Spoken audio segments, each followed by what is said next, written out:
नमस्कार, मैं हूं मृत्युंजय कुमार झा और हमारा खास शो कोरोना के नाम पर धोखेबाज काम पर, इसमें आपका स्वागत है। कोरोना महामारी से पूरा देश जंग लड़ रहा है, लेकिन कुछ लोगों ने इसे कमाई का धंधा भी बना लिया है। काली कमाई के चक्कर में कुछ लैब और अस्पताल गलत रिपोर्ट बनाकर लोगों की जान से खेल रहे हैं, तो कुछ अफवाहों की दुकान चलाकर लोगों को चूना लगा रहे हैं। आज हम ऐसे ही धोखेबाज और अफवाहबाजों का पर्दाफाश करेंगे, जो चंद रुपयों के चक्कर में कोरोना से हमारी लड़ाई को कमजोर कर रहे हैं। अपने खास शो के जरिए आज हम आपको कोरोना के टेस्ट, इलाज और बचाव से जुड़ी सारी डिटेल्स देंगे, साथ ही अफवाहों को पहचानने और इनसे बचने के तरीके भी समझाएंगे। चर्चा शुरू करेंगे, लेकिन उससे पहले देखिए यह खास रिपोर्ट।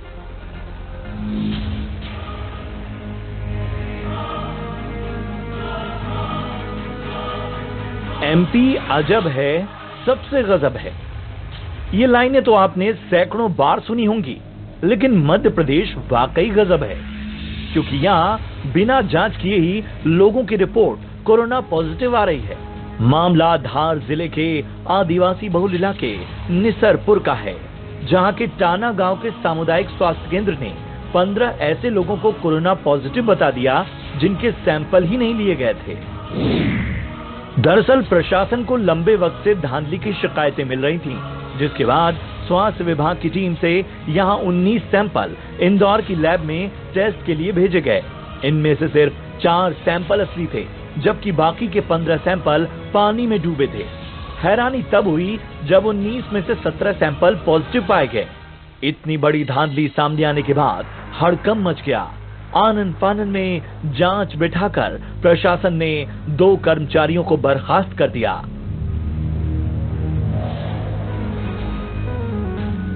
एमपी की अजब गजब कहानी के बाद अब बात उत्तर प्रदेश की, जहां टेस्टिंग का टारगेट पूरा करने का उत्तम फॉर्मूला इजाद कर लिया गया, जिसका वीडियो जमकर वायरल हो रहा है। एक आदमी के इतने सैंपल लिए, इससे काय करवा रहे तुम? कल कोई दिक्कत हुई तो काम में आ जाएंगे। सुना आपने, वीडियो में ये डॉक्टर खुद मान रहा है कि वो सीएमओ के टारगेट से कम सैंपल होने की वजह से अपना सैंपल भेज रहा है। ये वायरल वीडियो मथुरा के बलदेव इलाके के स्वर्गीय डोरी लाल अग्रवाल सामुदायिक स्वास्थ्य केंद्र का है। वीडियो में जो डॉक्टर हैं, उसका नाम राजकुमार सारस्वत है। ये पहला मौका नहीं है जब इस स्वास्थ्य केंद्र पर धांधली के आरोप लगे हैं। इससे पहले भी यहाँ काम करने वाले एक डॉक्टर ने सीएचसी प्रभारी योगेंद्र राणा पर फर्जी सैंपल लेने का दबाव बनाने का आरोप लगाते हुए उसकी शिकायत सीएमओ से की थी। दिल्ली से सटे नोएडा से भी प्राइवेट लैब्स के फर्जीवाड़े और धांधलियों की कई खबरें आई थी, जहां फर्जी कोरोना रिपोर्ट बनाकर लोगों की जान से खिलवाड़ किया जा रहा था। दरअसल यहां अलग अलग 6 प्राइवेट लैब्स ने 35 लोगों को कोरोना पॉजिटिव बताकर मोटी फीस ले ली। बाद में सभी 35 लोगों को कोरोना अस्पताल भेज दिया गया, जहां जांच में सभी लोग नेगेटिव मिले। कई जगहों पर तो होम आइसोलेशन में रह रहे पॉजिटिव मरीजों के नकली साइन कराने की खबरें भी आईं। दरअसल कोरोना की टेस्टिंग बढ़ाने के लिए सरकार ने सामुदायिक स्वास्थ्य केंद्रों को सैंपल कलेक्शन का कॉन्ट्रैक्ट दिया है।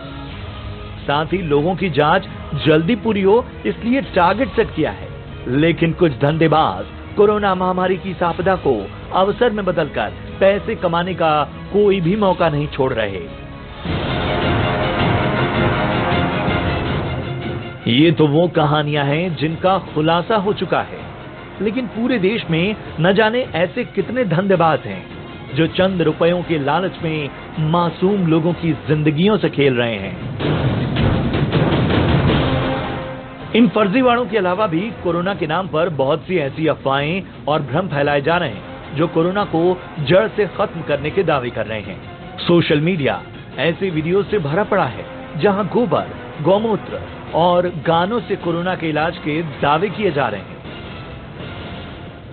इन दावों और अफवाहों पर भरोसा कर लोग अपनी जान से खिलवाड़ करने से भी गुरेज नहीं कर रहे।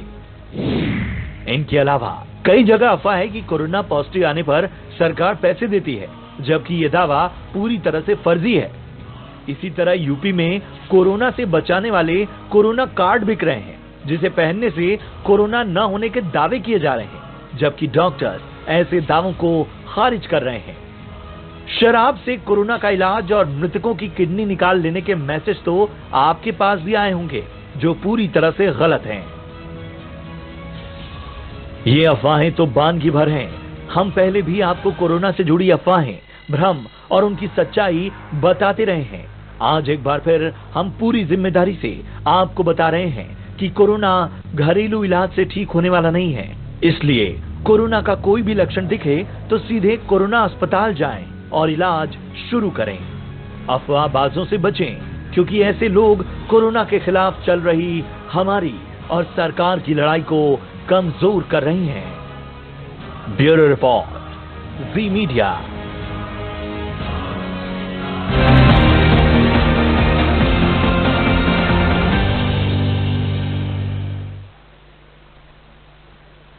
तो आपने देखी है रिपोर्ट कि किस तरह से कोरोना के नाम पर देश के कई जगहों में फर्जीवाड़े चल रहे हैं।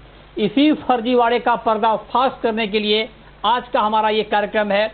और आज हमारे साथ बातचीत करने के लिए 3 खास मेहमान हैं। हमारे साथ हैं डॉक्टर के अग्रवाल, पूर्व प्रेसिडेंट हैं इंडियन मेडिकल एसोसिएशन के।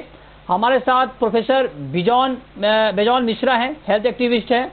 और साथ ही हमारे साथ प्रोफेसर नमिता सिंह हैं, जनरल सेक्रेटरी हैं association of microbiologist of India की। आप तीनों मेहमानों का बहुत बहुत स्वागत है कार्यक्रम में। हम एक एक करके अलग अलग फर्जीवाड़े की बात करेंगे और उसका पर्दाफाश करेंगे और आपको ये बताने की कोशिश करेंगे कि आप इसे कैसे पहचान सकते हैं, कैसे इसे पकड़ सकते हैं।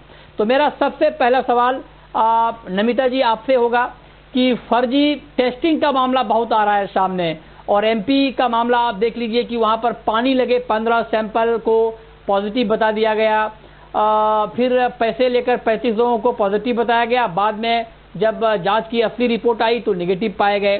तो मैं आपसे एक चीज जानना चाहता हूं कि ये कितना बड़ा रैकेट है, क्या इसका अंदेशा आप लोगों को है, और अगर है तो इसको कैसे रोका जाए? मैं आपको ये बताना चाहूंगी, am I audible?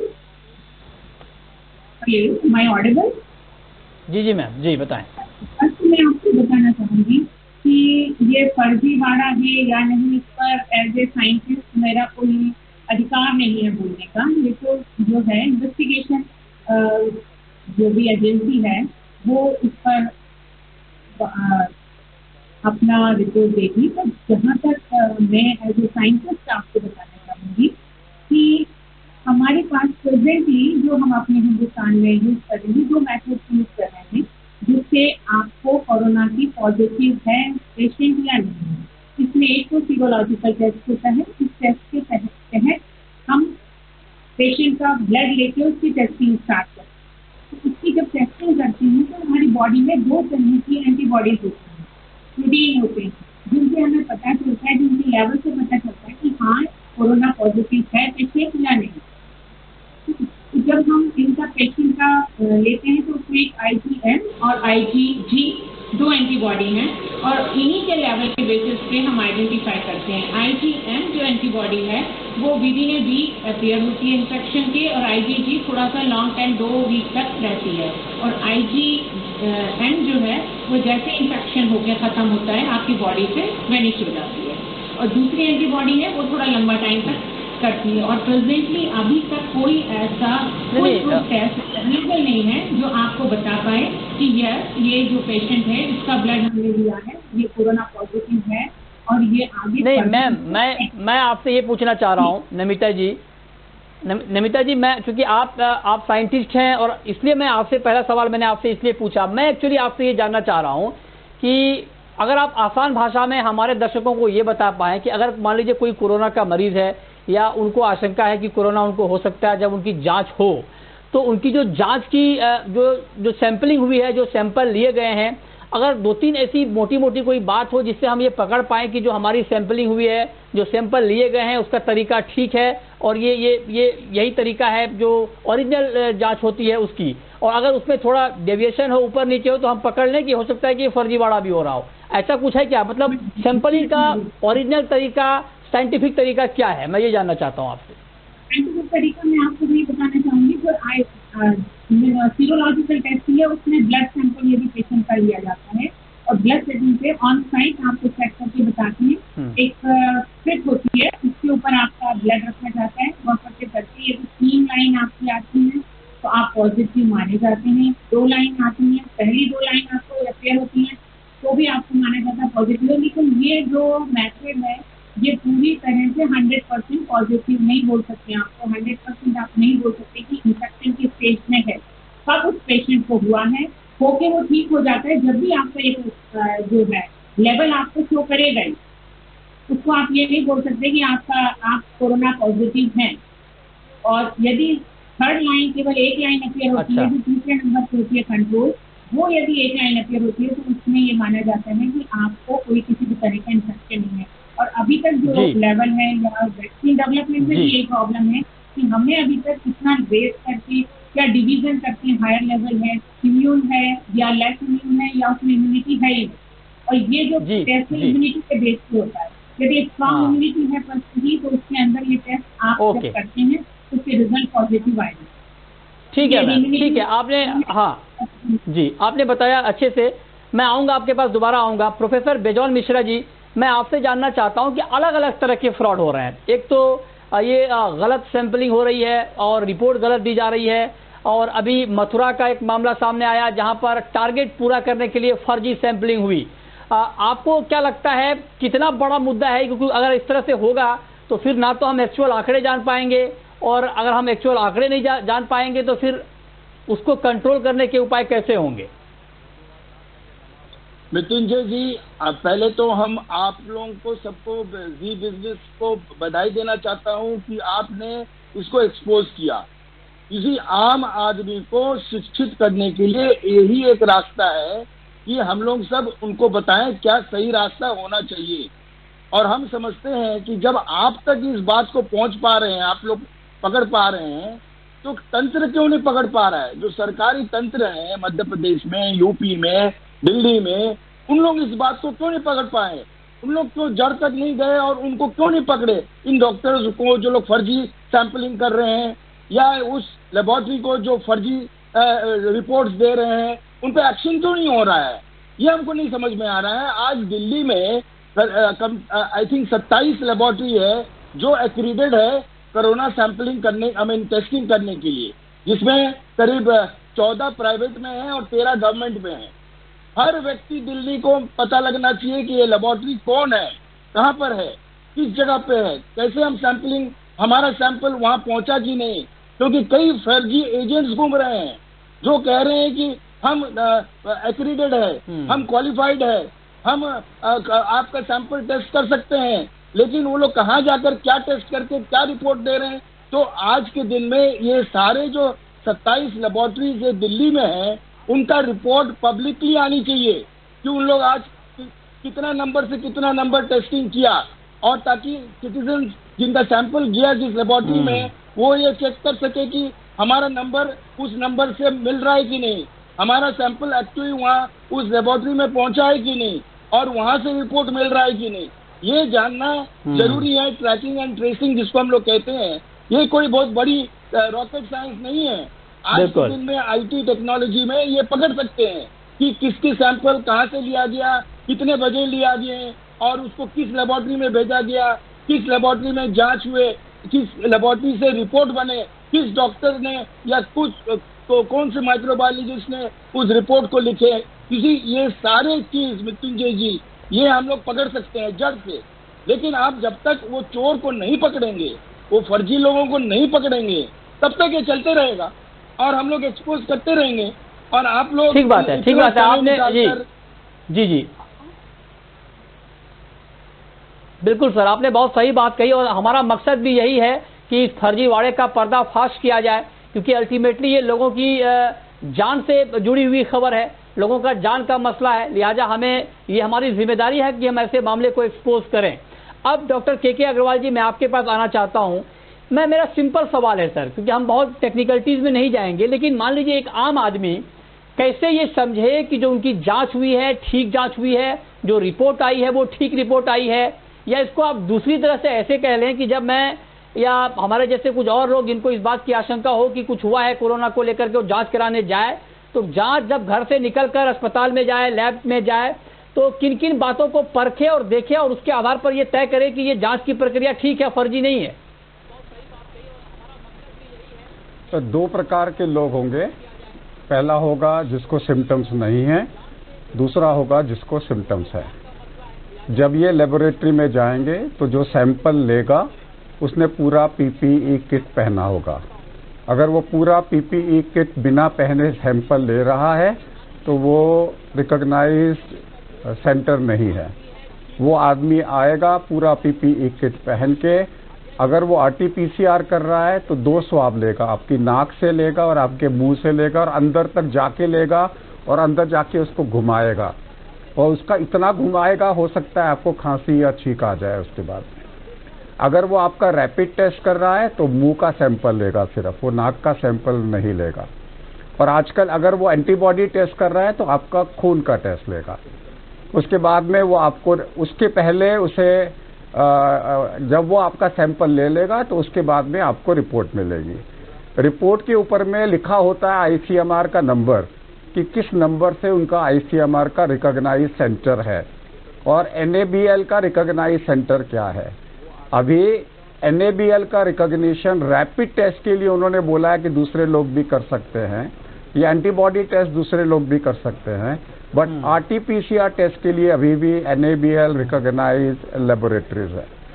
तीसरा, आपका डॉक्टर जो आपको इंटरप्रेट करेगा वो भी आपको देखेगा कि क्लिनिकली आपका जो टेस्ट की जरूरत है कि नहीं। मैं एसिम्प्टोमेटिक की बात नहीं कर रहा।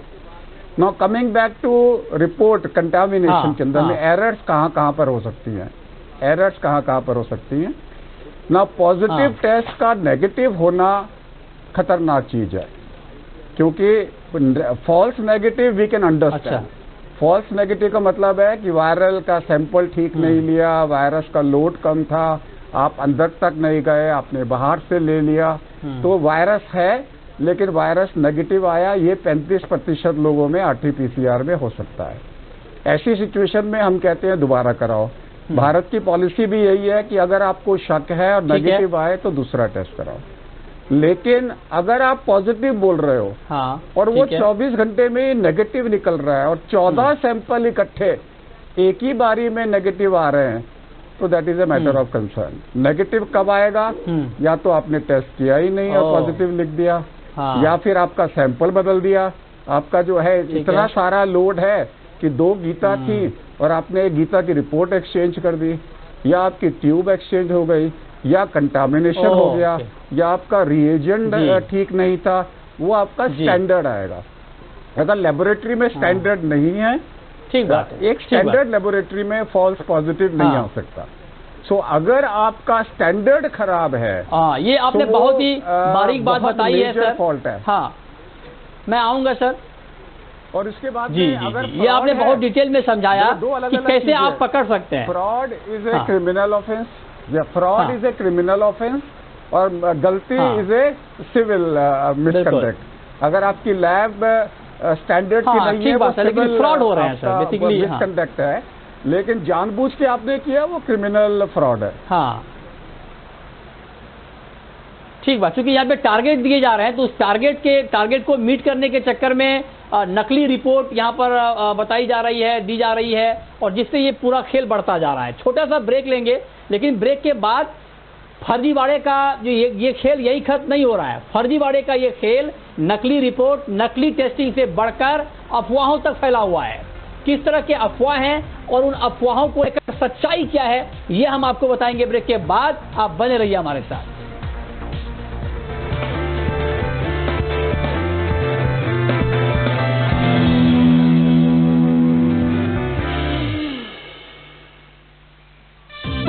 खेलता है, झूलता उछलता है, दौड़ता कब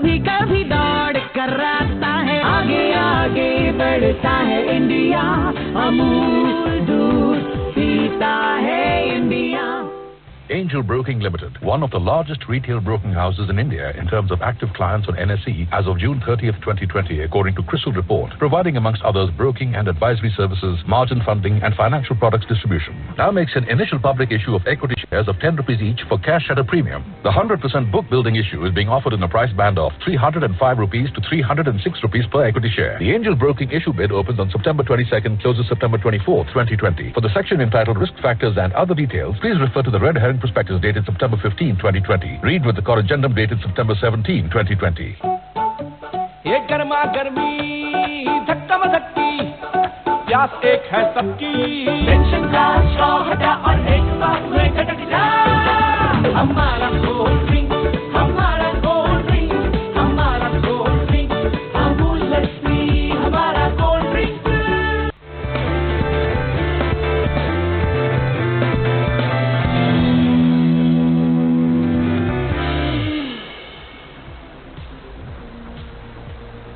ब्रेक के बाद भी आपका स्वागत है। हमारी खास चर्चा जारी है और हमारे साथ तीनों खास मेहमान बने हुए हैं। प्रोफेसर नमिता सिंह जी, मैं आपसे एक चीज़ और पूछना चाहता हूं। अभी हम टेस्टिंग को लेकर बहुत ही डिटेल में हमारी बात हुई ताकि एक आम आदमी भी पकड़ पाए कि उनका टेस्ट ठीक है या नहीं है, या जो सैंपल लिया गया है वो ठीक तरीके से लिया गया है या नहीं लिया गया है। लेकिन ये जो 24 घंटे में रिपोर्ट बदल जाती है, पॉजिटिव से निगेटिव, निगेटिव से पॉजिटिव, क्या ये मतलब ऐसा मुमकिन है क्या? आपको क्या लगता है? ऐसा मुमकिन इस कंडीशन में है जो मैंने आपके सीरोलॉजिकल टेस्ट की बात की। साइंटिफिकली ये टेस्ट केवल पॉपुलेशन बेस्ड होना चाहिए कि हमें पता चले कि पर्टिकुलर एक पॉपुलेटेड एरिया में हाउ मच पीपल आर, कितने ज्यादा मैक्सिमम लोग इन्फेक्टेड हैं और किस तरह से इसका स्प्रेड हो रहा है। इसके लिए सीरोलॉजिकल टेस्ट ठीक है, बट जब हम इंडिविजुअल की बात करते हैं, इंडिविजुअल के केस में हमें RT-PCR की जो टेक्नोलॉजी है उस पर ज्यादा बिलीव करना चाहिए कि RT-PCR is more accurate test other than the serological test. क्योंकि सीरोलॉजिकल टेस्ट में आपको पता नहीं चल पाता कि 5 दिन पहले आपको हफ्ते भर पहले इन्फेक्शन हुआ है या बहुत पहले भी हो चुका है और आपकी बॉडी के अंदर एंटीबॉडी प्रेजेंट है और आप इस कंडीशन में हैं या नहीं। उसमें फॉल्स पॉजिटिव आने के चांसेस ज्यादा हैं और फॉल्स नेगेटिव आने के चांसेस भी हैं। बट यदि आप ये आपने बहुत बढ़िया जी, ये आपने आसान भाषा में समझाया अच्छे से। जी, आपने समझाया कि RT-PCR टेस्ट जो है वो ज्यादा एक्यूरेट है, उसके ऊपर भरोसा करना चाहिए। ये बात मैम ठीक है, थोड़ा वक्त की कमी है, इसलिए छोटा जवाब मैं चाहता हूँ आपसे। बहुत बहुत अच्छा बताया आपने। लेकिन ये जो पूरा मामला है ये फर्जी टेस्टिंग तक नहीं है, ये अफवाहों तक फैल चुका है। और आप अलग अलग अफवाह क्या है, कुछ अफवाहों को सुनिए और सच्चाई क्या है ये जरा सुनिए। अफवाह ये है कि कोरोना पॉजिटिव आने पर आपको पैसे मिलेंगे। कुछ राज्यों में ये अफवाह फैलाई गई। सच ये है कि सरकार इसको लेकर कोई पैसे नहीं देती है, ये फर्जी दावा है। अफवाह यह है कि इन्फेक्शन से आपको कोरोना कार्ड बचाएगा, जबकि सच्चाई यह है कि डॉक्टर्स ने कार्ड को फर्जी बताया है। अफवाह यह है कि शराब पीने से कोरोना नहीं होता, सच्चाई यह है कि शराब से इलाज का कोई प्रमाण नहीं है। तो बेजौन मिश्रा जी, जब इस तरह की अफवाहें तैर रही हैं अलग अलग जगहों पर, इन अफवाहों को कैसे दूर किया जाए? एक तो मीडिया के जरिए हम प्रयास कर रहे हैं, लेकिन इसके अलावा सरकार के लेवल पर और क्या प्रयास या किस तरह के कदम होने चाहिए? बहुत आसान कदम है। हम लोग के पास बहुत सारे साधन है। कंज्यूमर वेलफेयर फंड के पास बहुत सारे पैसे हैं जिसको यूज करना चाहिए प्रचार करने के लिए। इसी जब तक आप गांव-गांव में प्रचार नहीं करोगे, जब तक आप टेलीविजन में, रेडियो में इसके बारे में नहीं कहोगे कि ये फर्जी है, इस पे मत भ्रम हो जाइए। सरकार का काम है एंटी प्रोपेगेंडा, कि यदि कोई गलत बोल रहा है उसको एंटी करना, उसको दूर करवाना लोगों से। तो ये जो काम है ये हमारे देश में नहीं होता है। हमारे देश में बड़े बड़े विज्ञापन छप जाते हैं कि हमने क्या उपलब्धि की, लेकिन जो लोग गलत भ्रम रूप से एडवर्टाइज कर रहा है उनका अगेंस्ट का एडवर्टाइजमेंट नहीं निकलता है। और जो निकलना चाहिए सरकार की तरफ से, तभी उसको हम लोग दूर कर सकेंगे। हाँ ठीक है, तो आप कह रहे हैं कि मासिव लेवल पे एक कैंपेन चलना चाहिए कि अफवाह क्या है और सच्चाई क्या है। ठीक है, अब अग्रवाल साहब, मैं आपसे कुछ जो इलाज को लेकर अफवाह है, हालांकि इसके ऊपर पहले भी कई बार जिक्र हो चुका है, लेकिन चूंकि अफवाहें कम नहीं हो रही हैं तो हम चाहते हैं कि दोबारा आप एक बार इस पर बात रखें अपनी। अफवाह ये है कि अखबार से कोरोना वायरस फैलता है, हालांकि डॉक्टरों ने इसको खारिज किया है। गर्म पानी से नहाने से ये नहीं फैलता, इस तरह की अफवाहें हैं। लहसुन खाने से कोरोना नहीं होगा, इसके ऊपर जरा एक बार सर आप फिर से बताएं, इसको लेकर क्या सच्चाई है? देखिए, जब पेपर की बात आती है, दो प्रकार के कागज होते हैं, porous and non porous. Porous paper जो होते हैं, जैसे न्यूज़पेपर्स हैं, उससे ये वायरस नहीं फैलता है। इसके साथ में नॉन पोरस के अंदर में पानी एब्जॉर्ब नहीं होगा, वायरस कागज के ऊपर में रुक जाएगा। इसलिए अखबार से जो पोरस होता है उसके अंदर में ये बीमारी नहीं फैलती। जहाँ तक सवाल है आपका लहसुन प्याज का, अब लहसुन प्याज जो है सेहत के लिए ठीक है, लेकिन अगर आप बोलोगे कि लहसुन खा के और कोरोना नहीं होगा, ये गलत है। इसमें तो हर आदमी हर चीज़ के ऊपर में कह सकता है कि उससे नहीं होगा।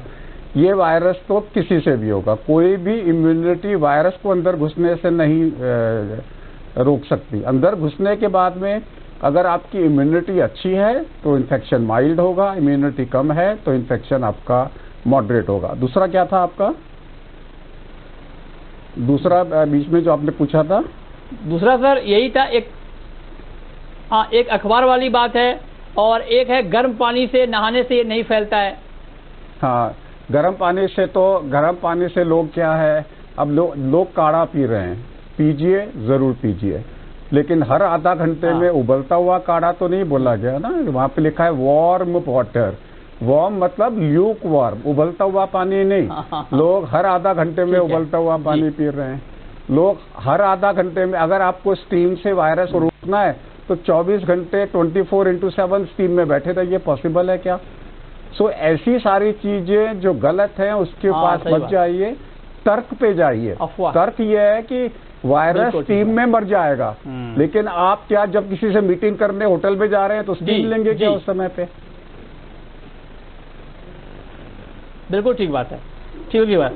बहुत शुक्रिया डॉक्टर अग्रवाल साहब आपका, प्रोफेसर बेजौन मिश्रा आपका और प्रोफेसर नमिता सिंह जी आपका हमारे साथ इस खास चर्चा में जुड़ने के लिए, और फर्जी टेस्टिंग से आप कैसे बच सकते हैं, कैसे पकड़ सकते हैं, ये डिटेल में बताने के लिए, और अफवाहों को आप किस बात को अफवाह माने ये बताने के लिए। बहुत शुक्रिया सर हमारे साथ जुड़ने के लिए, और मैडम आपका भी बहुत शुक्रिया। तो फिलहाल इस बुलेटिन में इतना ही, छोटा सा ब्रेक के बाद भी खबरें लगातार जारी हैं। नमस्कार।